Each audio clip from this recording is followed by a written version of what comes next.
శాసనసభలో జరిగిన సంఘటన దాని తదుపరి వీడియో వచ్చినటువంటి అంశం మీద మీ దృష్టికి తెస్తా ఉన్నా.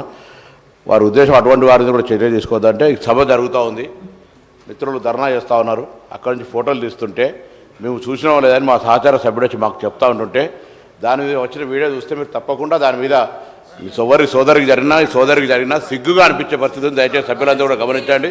ఇటువంటి పరిస్థితి ఉంటే నేను కూడా చెప్పిన, మొన్న కూడా రవాణా శాఖ మంత్రిగా నిజంగా మహిళలు 70 కోట్ల మంది ప్రయాణం చేశారు. నేనేమంటున్నా, ప్రయాణం చేసే సందర్భంలో ఒకవేళ కొత్తలు వచ్చినప్పుడు అరే ఫ్రీ బస్ వచ్చింది కానీ వాళ్ళని ప్రయాణం చేసి ఉండొచ్చు.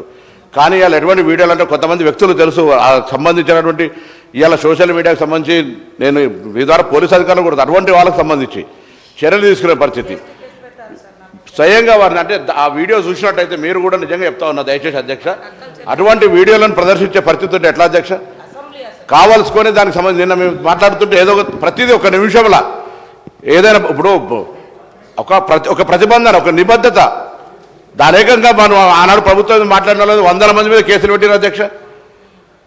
ఒక్కొక్కరికి ఎన్ని రకాల సోషల్ మీడియాలో ఇయ్యాలో నా దగ్గర చెప్తాను. అనేక మంది మేము నా కార్యకర్తలు కేసులు ఎదుర్కొన్నటువంటి పరిస్థితి ఉన్నది. ఇవాళ ఏం మాట్లాడింది కూడా ఉన్న జరిగిన వాస్తవాన్ని ప్రభుత్వ నిర్ణయాన్ని వ్యతిరేకిస్తే ఇవాళ నేరుగా ఇండివిజువల్స్ ఒక మంత్రి ఒక గిరిజనకు సంబంధించినటువంటి ఒక సోదరి మన మహిళ ఇక్కడ జరిగినటువంటి శాసనసభలో జరిగిన దాని మీద కూడా ఇట్లా నేను అడుగుతాను గౌరవ్ అమ్మా, నేను మీ గురించి నేను నా పార్టీకి సంబంధించి నేనేం మళ్ళా నేను social media this is running commentary sir అధ్యక్ష, రన్నింగ్ కామెంటరీ.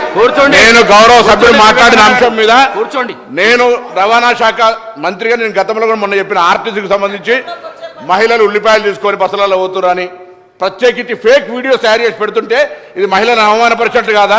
ఇలా వాళ్ళకి సంబంధించి అక్క అనగానే అవమానపడి ఏం జరిగింది దానికి సంబంధించి రోజు పొద్దున అదే ఎజెండా నిన్నటికి అయిపోయింది. నేను దాని గురించి మాట్లాడలే ఇప్పటివరకు. మళ్ళీ మీరు నేనేమడుగుతా ఉన్నా, నేను ఆ విషయంలో మీరు ఇవాళ నిన్న ఆడికే మక్కన్ సింగ్ గారు గౌరవ సభ్యులు వచ్చి ఇక్కడ నాతోటి మాట్లాడుతూ ఫోటో తీసినని చెప్తే దానికి సంబంధించిన వీడియో చూడండి అధ్యక్ష. దాని అటువంటి వాటి మీద నేను వారన్నారు చాలా భావస్వేచ్ఛ ఉండాలి, భావస్వేచ్ఛకు సంబంధించి ఎదుటి వ్యక్తిని పూర్తిగా కించపరిచే విధంగా ఉంటే ఎట్లా, అవమానపరిచే విధంగా ఉంటే ఎట్లా అనే అంశాన్ని తమ దృష్టికి తీసుకొస్తా ఉన్నా.